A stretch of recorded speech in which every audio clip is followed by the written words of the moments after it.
নমস্কার, আমি আচার্য পলাশ মায়াংতন্ত্রের জগতে সবাইকে স্বাগত জানাই। আজকের আমার এপিসোড থাকবে রাশিফল নিয়ে। এপ্রিল 2024 কিরকম যাবে আমি 6টা রাশি সম্বন্ধে অলরেডি ফলাদেশ করে দিয়েছি। বাকি 6টা রাশি নিয়ে আজকে আপনাদের সামনে আমি বলবো। রাশিফল নিয়ে আলোচনায় মনে রাখতে হবে, রাশিফল একটি রাশির ওপর ভিত্তি করে গণনা করা হয়। এই যে 12টি রাশির মধ্যে যে জাতক ব্যক্তি অর্থাৎ জাতক বা জাতিকার চন্দ্র যে স্থানে অবস্থান করে সেটাকেই রাশি ধরা হয়। তাহলে সেই রাশির ওপর ভিত্তি করে গোচরকালীন গ্রহের পজিশন অনুযায়ী এপ্রিল 2024 কিরকম যাবে এটা ফলাদেশ করা হয়। এটা দৈনন্দিন জীবন চলাচলের ক্ষেত্রে সুবিধাজনক হয়, কিন্তু বড় কোনো সিদ্ধান্ত রাশিফল অনুযায়ী নেওয়া সঠিক হয় না। তার কারণ সেক্ষেত্রে আরো বাকি গ্রহগুলো এবং বর্তমান দশা, অন্তর্দশা, প্রত্যন্তর্দশা, সূক্ষ্মদশা, প্রাণদশা মিলিয়ে তবে গিয়ে বিচারে ফলাদেশটা পূর্ণতা হয়, যদি কোনো বড়সড় সিদ্ধান্ত নিতে হয় ক্ষেত্রে।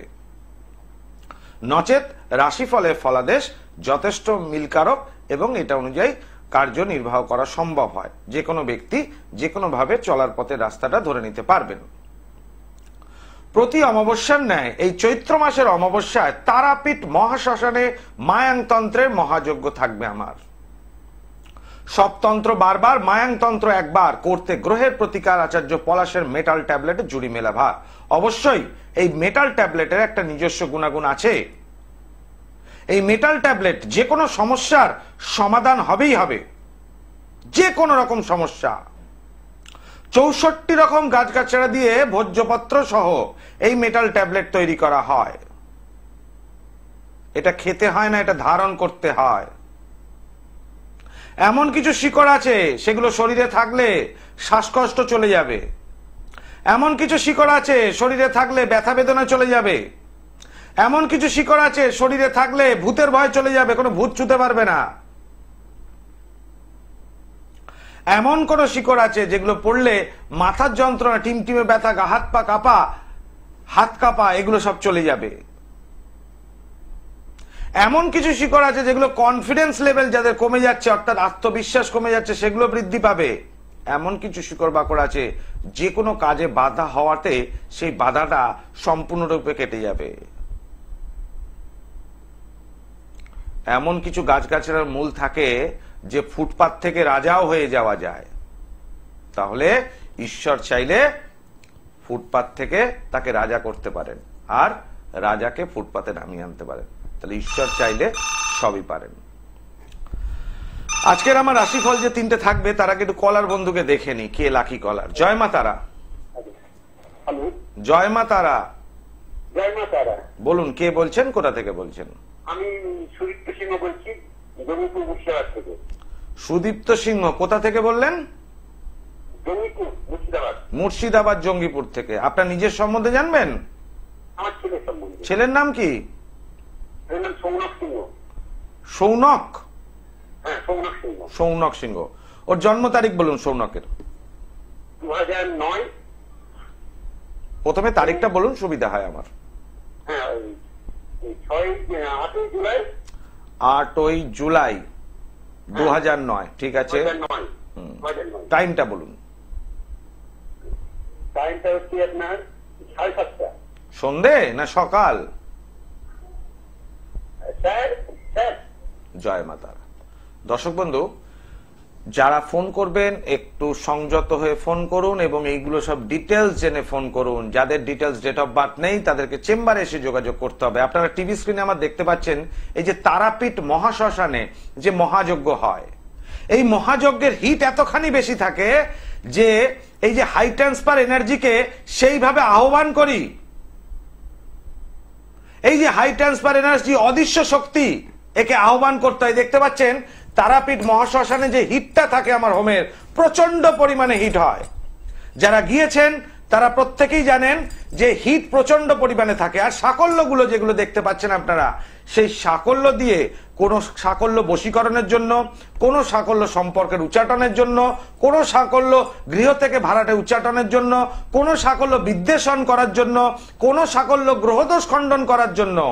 আর এই চৈত্র মাসের অমাবস্যা শত্রু দমন ক্রিয়া জন্য অতিরিক্ত প্রশস্ত, কারণ অশুভ মাস শত্রু দমন ক্রিয়ার জন্য প্রশস্ত। সেই শত্রু দমনের ভাগ আছে। শত্রুকে স্তম্ভন করার সাকল্য একরকম, অর্থাৎ বাক্য স্তম্ভন বা পদং স্তম্ভন, অর্থাৎ আপনার বিরুদ্ধে কথা বলতে পারবে না। আবার স্বামী স্ত্রী বা প্রেমিক প্রেমিকার মধ্যে তৃতীয় ব্যক্তির প্রবেশ, সেক্ষেত্রে সম্পর্কের উচ্চাটন বা বিদ্বেষণ, এর আবার সাকল্য আলাদা থাকে। আবার শত্রুকে বান মারতে হবে, সে যে কোনো রকম বান হোক, সে আপনাকে এতখানি উৎপীড়ন করছে, তার সঙ্গে আপনি টিকতে পারছেন না, তা সেক্ষেত্রে আরেক প্রকার সাকল্য। একাধিক রকম বান তৈরি করে একাধিক রকম বানের ক্রিয়া করা হয়। সেই ব্যক্তির নাম করে পুতুল তৈরি করতে হয় এবং সেই শত্রুর নাম করে পুতুল তৈরি করে প্রাণ প্রতিষ্ঠা করতে হয়। তারপর সেই বিশেষ কাষ্ঠ দ্বারা সেটাকে তীরের রূপ তৈরি করতে হয়, হাতে করে তীরের মতো তৈরি করে তারপর তার শরীরে ফোটাতে হয়, তবেই গিয়ে বানটা লাগবে গায়ে। সেই ব্যক্তির নাম করে সেই পুতুলের উপর প্রাণ প্রতিষ্ঠা করতে হবে। আর এই যে ধারণ ছাড়া প্রতিকার বলি, ঠিক একই রকম যেই ব্যক্তির ধারণ ছাড়া প্রতিকার করতে হবে। হয়তো আমার কাছে এরকম আসেন, হয়তো না আসেন, যে আমার ছেলেকে কিছু পড়ানো যাবে না, বা আমার মেয়েকে কিছু পড়ানো যাবে না, বা আমার স্বামী কিছু পড়বে না। সেক্ষেত্রে ধারণ ছাড়া প্রতিকার তার শুভত্ব করার জন্য, অর্থাৎ তার শরীর থেকে অশুভটাকে বের করে নেওয়া আর শুভত্বটাকে দেওয়া।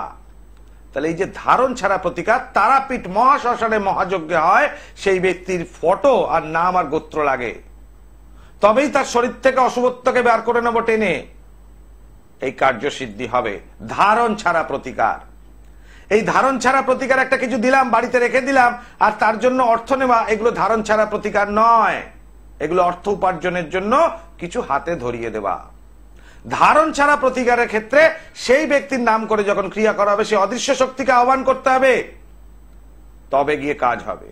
আর এই অমাবস্যার আগে, চৈত্রী অমাবস্যার আগে যে সমস্ত চেম্বারগুলোতে আমাকে পেয়ে যাবেন, শনি ও রবি শ্যামবাজার দিন পাবেন, শনি ও রবিবার শ্যামবাজার চেম্বার।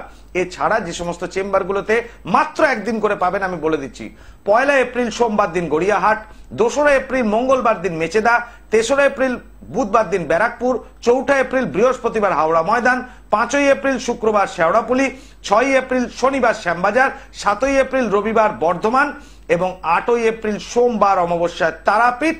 আর সায়ন মানে নিশাকালীন তারাপীঠ মহাশ্মশানে মহাযজ্ঞ। জয় মা তারা। জয় মা তারা। বলুন, কে বলছেন, কোথা থেকে বলছেন? আমি ভবানীপুর থেকে বলছি। আমার মেয়ের সম্বন্ধে একটু জানতে চাইছি। আপনার নাম কি মা? আমার নাম মানা। মানা কি? মানা ঘোষ। মানা ঘোষ। আর মেয়ের নাম? মেয়ের নাম শ্রেষ্ঠা ঘোষ। শ্রেষ্ঠা ঘোষ। আচ্ছা, বলো শ্রেষ্ঠার জন্ম তারিখ বলো মা। 14/1/88। টাইম বলো। Time 4:10 PM। জন্মস্থান কোথায়? জন্মস্থান কলকাতা। বৃহস্পতিবার জন্মবার? হ্যাঁ, বৃহস্পতিবার জন্মবার। আচ্ছা, আমার অনুষ্ঠানের আগে কোনোদিন দেখেছেন না আজকে প্রথম দিন?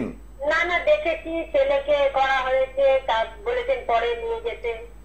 আচ্ছা, ঠিক আছে। এখন প্রশ্ন কি বলুন? প্রশ্ন মেয়ের শরীর স্বাস্থ্য আর চাকরি বাকরি নিয়ে একটু। চাকরি। এবার বলি, ওর হচ্ছে রাশি হচ্ছে মিথুন লগ্ন এবং তুলা রাশি, এটা জানেন আশা করি?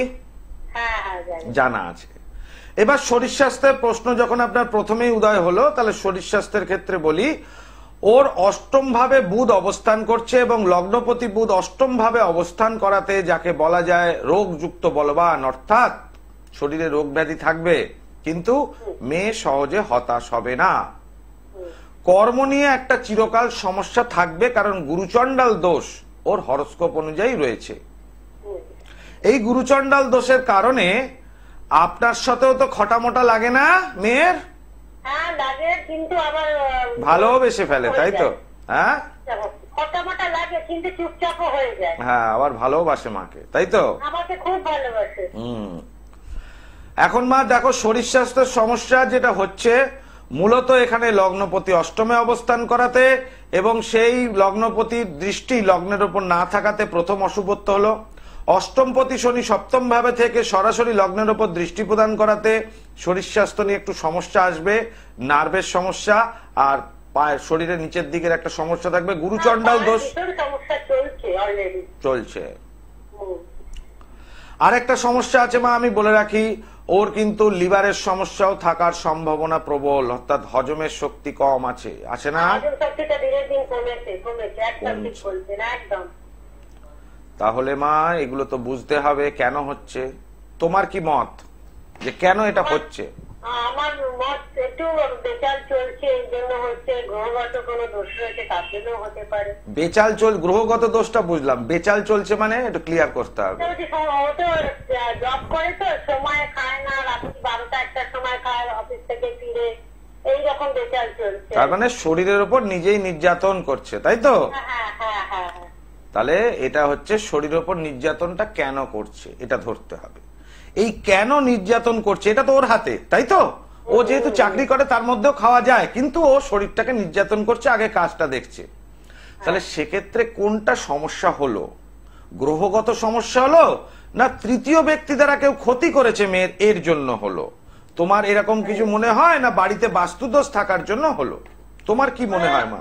মনে হয় বাড়িতে কোনো বাস্তুদোষ আছে।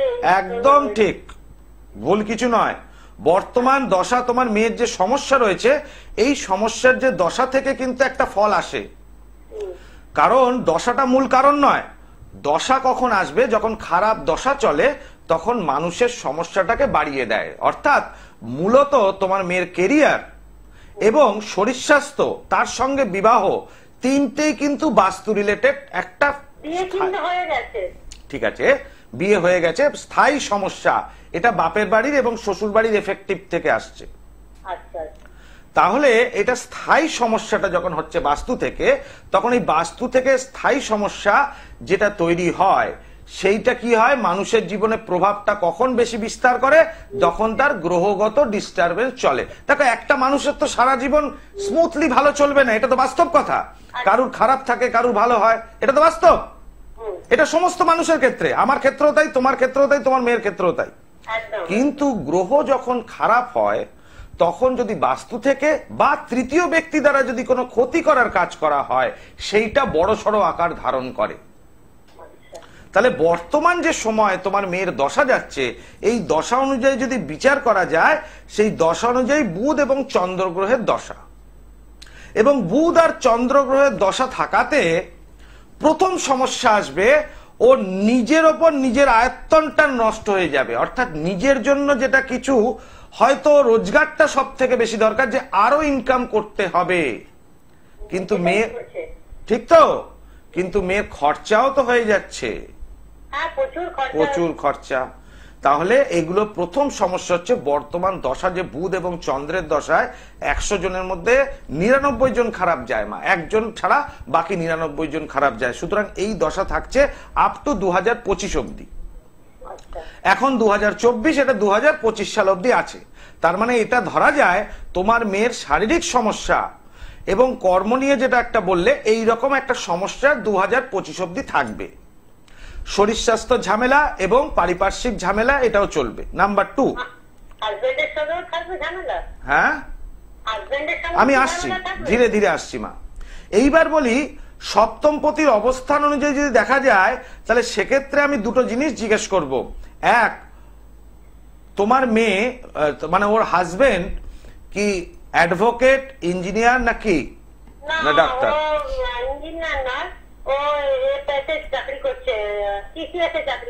TCS এ।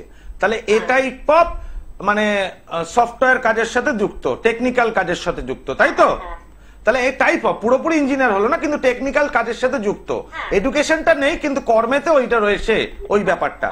এখানে মা প্রথম কথা বলি, তোমার এখানে তোমার মেয়ের তার হাজবেন্ডের সাথে সম্পর্ক যে খুব ভালো তা কিন্তু নয়, কিন্তু সম্পর্ক আছে, কিন্তু অতখানিও ভালো গভীর সম্পর্ক নয়, ভালোবাসা থাকলেও গন্ডগোল হয়, হয় না? হ্যাঁ হয়, আমার হাজবেন্ড দেখতে খুব সুন্দর। হ্যাঁ, সুন্দর তো হবে, একটু ঝামেলা, আমার মেয়ে ওর থেকে একটু কম সুন্দর, সেই জন্য ঝামেলা হয় যে আমি তোমার থেকে দেখতে ভালো, হেন তেন, এইসব নিয়েও ঝামেলা হয়। তাহলে মেয়ে কি প্রতিদিন মাকে ফোন করে? হ্যাঁ, মেয়ে ফোন করে, প্রতিদিন ফোন করে, আর 8 ঘন্টা কথা হয় মেয়ের সাথে, তাই তো? হ্যাঁ হ্যাঁ হ্যাঁ, 8 ঘন্টা 1 ঘন্টা 1 ঘন্টা কথা হয়। এত কিছু বলে দিলাম মা স্টুডিওতে বসে। হ্যাঁ, আপনার কাছে যা হয়েছে মানে তো আমার ভালো লাগছে, আপনি বলছেন মানে আমি তো মন্ত্রমুগ্ধের মতো শুনছি। তাহলে এইটা তো মানো যে একজন ভালো জ্যোতিষী সে সমস্ত রকম ভবিষ্যৎ সম্বন্ধে জানতে পারে। যদি বর্তমান বলা যায়, যদি অতীত বলা যায়, তাহলে নিশ্চয়ই ভবিষ্যৎ সম্বন্ধে অনুমান করতে পারছে, তাই তো? তাহলে এই অনুমানটার জায়গাটা, প্রথম যে সমস্যা হয়েছে বর্তমান সময়, মনে রাখতে হবে মা, একটা কাঁচের আয়না বাড়িতে আপনি লাগালেন, কাঁচের আয়নাটা ক্র্যাক হয়ে গেল, তাহলে সেই আয়নাটাকে ফেলে দিয়ে আবার নতুন লাগাতে হবে, অথবা ওখানে একটা সেলোটেপ লাগিয়ে রাখতে হবে, তাই তো? কিন্তু ওখানে দাগটা চিরকালই থেকে যাবে। তাহলে বিবাহিত সম্পর্ক, বিবাহিত জীবন এবং শরীর স্বাস্থ্য ভালো করে বুঝবে। মেয়ের শরীরটা কিন্তু খুব খারাপ হবে আস্তে আস্তে, আমি বলে দিচ্ছি। এইটা কিন্তু তাহলে এইটা কিন্তু যদি থাকে, তাহলে এটা থাকতে থাকতে ওই শরীরটা আয়নার মতো চিন্তা করতে হবে, যেদিনই দাগ লেগে যাবে সেই দিন মা ওই জায়গাটা রিপেয়ার হবে না, কোন রকম ভাবে ঠেকনা দিয়ে চলবে। অর্থাৎ মেয়ের যদি পায়ের সমস্যা এবং যে লিভারের সমস্যা, নিজের উপর এতখানি স্ট্রেস নিচ্ছে, ও মেন্টালিও প্রবলেম ওর আসছে। এখন এই জায়গায় মা সমস্যা যেটা হয়েছে, মূলত আমি যেটা দেখতে পাচ্ছি, একটা রবি শনি একত্রিত ভাবে রয়েছে এবং গুরুচণ্ডাল দোষ আছে। এইটা প্রথম আমি দেখতে পাচ্ছি, রবি শনি একত্রিত ভাবে এবং গুরুচণ্ডাল দোষ এবং আংশিক মাঙ্গলিক দোষও আছে। সুতরাং এইগুলো একটুখানি কাটানো দরকার। চতুর্থ ভাবে লগ্ন সাপেক্ষে কেতু এবং চন্দ্র সাপেক্ষে দ্বাদশ ভাবে কেতু অবস্থান করাতে এমনি মেয়ে কিন্তু ভালো মনের মেয়ে, মনটা ভালো, সব দিকে ব্যালেন্সড করে চলার চেষ্টা করে, শ্বশুর বাড়ি এবং বাপের বাড়ি। তাহলে কত কিছু বলে দিলাম মেয়ের সম্বন্ধে মা। তাহলে এবার বলছি, মেয়ের কিন্তু আগামী দিন এই যে দশাটা যদি তোমার ঠিক না করা যায়, দশা তো দেখো ঈশ্বর দত্ত দশা, দশাটাকে তো পাল্টানো যাবে না, কিন্তু সেই গ্রহের অশুভত্ব যাতে না পড়ে এটা দেখতে হবে। এবং বাস্তু থেকে যে ডিস্টারবেন্স, ধারণ ছাড়া প্রতিকারও হবে, চিন্তা নেই। এরকম অনেকে হয়েছে মা, আমার কাছে এসছে, যে বললাম যে টিভিতে এইমাত্র যে সন্তান কিছু ধারণ করবে না, আমি প্রতিকার করে দিলাম, তারপর বিশ্বাস নিয়ে ধারণ করেছে এবং সেটাকে সারা জীবনের মতো আগলে রেখেছে, মানে হাত থেকেও ছাড়াতে করে না, সে পরে ধারণ করেছে যখন তার সমস্যা মিটে গেল। ঠিক কথা বলছে। তার মানে যখন বলেছে যা পারো করো, তার মানে মেয়ের ইচ্ছে আছে যে আমাকে কেউ ঠিক করে দিক, এটা আমি চাই, কিন্তু পয়সা দেবে না আগে বলেছে, কিন্তু পরে তোমাকে সহযোগিতা করবে। এর জন্য আমি একটু যোগাযোগ, পয়সা দিতে চায় না, অ্যাস্ট্রোলজিক্যাল ব্যাপারে একদম মানে পুরো 180 ডিগ্রি ঘুরে থাকে। 180 ডিগ্রি গিয়ে 360 করার দায়িত্ব তো আমার, নাহলে আচার্য পলাশের সাথে অন্য জ্যোতিষীর পার্থক্যটা কোথায়? এই যে সাধনা তন্ত্র বলে যে কাজ করি, এই যে ধারণ ছাড়া প্রতিকার বলি, 100% মেয়ে যদি ছবি নিয়ে আসো 1 কপি, আর নাম গোত্র দিয়ে ওর শরীর থেকে অশুভ জিনটাকে যদি বার করে নি, ওর দেখবে শরীরও ভালো হয়ে যাবে, সাংসারিক সুখও থাকবে। এর জন্য তোমাকে আসতে হবে মা, কেমন? জয় মা তারা। আমি চেষ্টা করি প্রত্যেকটা ব্যক্তিকে সহযোগিতা করার জন্য। এখন আমি আর কোনো ফোন নেব না, এখন আমি যে রাশি নিয়ে বলবো সেই রাশিটা বলার পরই তারপর যদি কেউ ফোন আসে সেটা আমি নিশ্চয়ই অ্যাটেন্ড করব। আসছি যে 3টি রাশি নিয়ে আজকে বলবো। প্রথমে আসছি মেষ রাশি। অলরেডি আমি 6টা রাশি বলে দিয়েছি, আজকে যে 3টি রাশি বলবো মেষ রাশি। মেষ রাশির এপ্রিল 2024 কিরকম যাবে? না পাওয়া অর্থ প্রাপ্তির সম্ভাবনা আছে, আবার সেটা ব্যয় হয়ে যাওয়ারও সম্ভাবনা আছে। অর্থাৎ টাকাও পেলেন, সেই টাকাটা ব্যয়ও হয়ে গেল, তাহলে লাভের লাভ তো কিছুই হলো না। কোথা দিয়ে টাকা বেরিয়ে যাবে কেউ বলতে পারবে না, আবার কোথা দিয়ে টাকা আসবে সেটাও কেউ বলতে পারবে না। শরীর স্বাস্থ্য নিয়ে সমস্যা আসবে, তবে মাসের মাঝামাঝি থেকে সেটা ঠিক হয়ে যাবে। এটা নর্মালি ঠিক হবে শরীর স্বাস্থ্যের ব্যাপারটা মাসের মাঝামাঝি থেকে। নিজের ওপর উপার্জন মানে নিজের উপার্জন কমতে পারে এবং আত্মবিশ্বাসও একটুখানি ঘাটতি হবে। এটা লেখা নেই যদিও, নিজের ওপর আত্মবিশ্বাসে ঘাটতি হবে এবং উপার্জনও কমতে পারে। মেষ রাশির পর যে রাশিটা আসছে সেটা হলো বৃষ রাশি। বৃষ রাশির এপ্রিল 2024, বৃষ রাশির এপ্রিল 2024 কিরকম যাবে? বিবাহ স্থির না করাই ভালো। অশুভ লোকের সঙ্গে সম্পর্ক হতে পারে, তার মানে অশুভ লোকের সাথে সম্পর্ক হওয়া এবং বিবাহ স্থির না করাটা হচ্ছে যথোপযুক্ত একদম সঠিক ডিসিশন হবে বৃষ রাশির ক্ষেত্রে। তাহলে বৃষ রাশির ক্ষেত্রে এই জিনিসটা খুব ভালো করে ফলো করবেন এই মাসটা। এরপর বলি ব্যয় বৃদ্ধি পাবে। বৃষ রাশির ক্ষেত্রে বলি ব্যয় বৃদ্ধি পাবে, শরীর স্বাস্থ্য খারাপ যাবে, গুপ্ত শত্রু বৃদ্ধি পাবে, নিজের ওপর আত্মবিশ্বাস কমতে পারে, নতুন বিনিয়োগ একদমই করবেন না। সুতরাং বৃষ রাশির জন্য এপ্রিল 2024 একদমই শুভকর মাস নয়, এটা মনে রাখবেন। বৃষর পর আসছে মিথুন রাশিতে, একটু জল খেয়ে নি। মিথুন রাশির এপ্রিল 2024 কিরকম যাবে? মিথুন রাশির জাতক জাতিকাদের জন্য এটুকু বলা যায় যে এপ্রিল মাসের রাশিফল যেটা থাকবে মিথুন রাশির ক্ষেত্রে, সেটা কিন্তু সেই রাশির ব্যক্তিদের একটা জিনিস মনে রাখতে হবে, পিতা মাতার শরীর স্বাস্থ্য নিয়ে উদ্বেগ বাড়বে। এটা মিথুন রাশির ক্ষেত্রে বেশিরভাগ ক্ষেত্রে পিতা মাতার শরীর স্বাস্থ্য নিয়ে উদ্বেগ থাকবে, নিজের ওপর আত্মবিশ্বাস কমবে, বিবাহ স্থির হবে তবে সেটা শুভকর নাও হতে পারে, রোগ বৃদ্ধি বা বিপদ বৃদ্ধির একটা পূর্বাভাস রয়েছে। সুতরাং মিথুন রাশির ক্ষেত্রেও কিন্তু এপ্রিল 2024টি ভালো নয়। এই যে তিনটি রাশি বললাম, মেষ, বৃষ এবং মিথুন রাশি, এই যে তিনটি রাশির ক্ষেত্রে কিন্তু মেষ রাশির মধ্যম, বৃষ এবং মিথুন রাশির ক্ষেত্রে কিন্তু সমস্যা আছে। সুতরাং এই যে রাশিফল এপ্রিল থেকে, এই রাশিফলটাই মার্চের যে লাস্টের টাইমটা চলছে এটাতে কিন্তু এফেক্টিভ, অর্থাৎ বর্তমান গ্রহগত কারণে এই ফলাদেশ করা হয়েছে। আমি দর্শক বন্ধু আপনাদের সামনে টিভি অনুষ্ঠানে যে লাইভ অনুষ্ঠানগুলো করি, সেই লাইভ অনুষ্ঠানে ভারতবর্ষের সাধক এবং মুনি ঋষিদের কথা, তাদের জীবন কাহিনী এবং বাণী আপনাদের সামনে তুলে ধরবো। তার মধ্যে আমি 4টে অনুষ্ঠান বেছে নিই রাশিফলের জন্য। আমি দেখেছি টিভিতে যারা ফোন করবেন আমি 1টা বা 2টো ফোন অ্যাটেন্ড করব, এর বেশি নয়। এবং যাদেরটা অ্যাটেন্ড করব একদম সরাসরি বিচারটায় ভেতরে ঢুকে যাব, এর বেশি কোনো ফোন অ্যাটেন্ড করব না। সমস্যা যাই হোক না কেন সমাধান করার দায়িত্ব আমার, যার জন্য মানুষের জীবনের সমাধান আগে করি সমস্যার, তারপর মূল্য নিই এবং 100% প্রত্যেকটা মানুষ উপকৃত হন। জ্যোতিষটা আমার পেশা, আমার প্রফেশন, আর তন্ত্রটা আমার কাছে সাধনা। সেই জন্য মানুষের মঙ্গল করার উদ্দেশ্য আমার। আগে সমস্যা মুক্ত করে দিই, তারপর সমস্যা মুক্তের জন্য অবশ্যই মূল্য নিই। দেখুন দুটি বুকিং নাম্বার, কন্ট্যাক্ট নাম্বার যাচ্ছে 9836955394 এবং 9836396305। এই অমাবস্যা, চৈত্র মাসের যে অমাবস্যা, তারাপীঠ মহাশ্মশানে যে মহাযজ্ঞ থাকবে আমার এই চৈত্র মাসের অমাবস্যায়, তার আগে যে চেম্বারগুলোতে আমাকে পেয়ে যাবেন আমি একটু ডিটেলস বলে দিচ্ছি। শনি ও রবিবার দিন শ্যামবাজার, শনি ও রবিবার তো শ্যামবাজারে আমাকে পাবেন। এছাড়াও যে চেম্বারগুলো অমাবস্যার আগে মাত্র একদিন পাবেন, সেখানে হচ্ছে 1 এপ্রিল সোমবার দিন পাবেন গড়িয়াহাটে, 2রা এপ্রিল মঙ্গলবার পাবেন মেচেদাতে, 3রা এপ্রিল বুধবার দিন পাবেন ব্যারাকপুরে, 4ঠা এপ্রিল বৃহস্পতিবার পাবেন হাওড়া ময়দান, 5ই এপ্রিল শুক্রবার পাবেন শেওড়াপল্লী, 6ই এপ্রিল শনিবার পাবেন শ্যামবাজার, 7ই এপ্রিল রবিবার পাবেন বর্ধমান এবং 8ই এপ্রিল সোমবার পাবেন তারাপীঠে।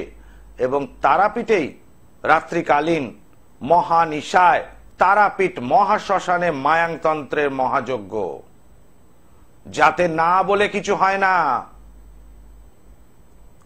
এই যে এইমাত্র কলার বলল কি তার মেয়ে 180 ডিগ্রি, আমি টিভি অনুষ্ঠানে এই দায়িত্ব নিয়েছি, তাকে বিশ্বাস দেখানোর দায়িত্ব আমার। আমাকে বিশ্বাস একবারই করতে হবে, সে বিশ্বাসটা ধরে রাখার দায়িত্ব আমার। আমি কাউকে নির্বাচন করি না যে কে আমার কাছে আসবেন। আমি এটুকু ভাবি যে যার সমস্যা যত বেশি, আমাকে এসে অনেকে বলেছেন যে আপনার কাছে আসাতেই বাধা, আপনার কাছে আসাতেই বাধা, কারণ তার উপর বাধার কাজটা এমন ভাবে করে রাখা আছে যে আমার কাছে সে আসতে পারছে না। প্রতিদিন গ্লোব টিভির পর্দায় একদম সিরিয়ালের মতো আমার অনুষ্ঠান থাকে সন্ধ্যা 5:55 দিদি নাম্বার 1 এবং সাধক রামপ্রসাদের অনুষ্ঠান শেষ হবে, গ্লোব টিভি ঘোরাবেন এবং আপনাদের জন্য আমি চেষ্টা করব লাইভ অনুষ্ঠান করার জন্য এবং ভারতবর্ষের সাধকদের বাণী আপনাদের কাছে তুলে ধরবো। আজকের মতো এখানেই বিদায় নিচ্ছি। সবাই ভালো থাকুন, সুস্থ থাকুন এই কামনাই করি। ওম সর্বমঙ্গল মঙ্গলে শিবে সর্বার্থ সাধিকে শরণ্যে ত্র্যম্বকে গৌরী নারায়ণী নমস্তুতে।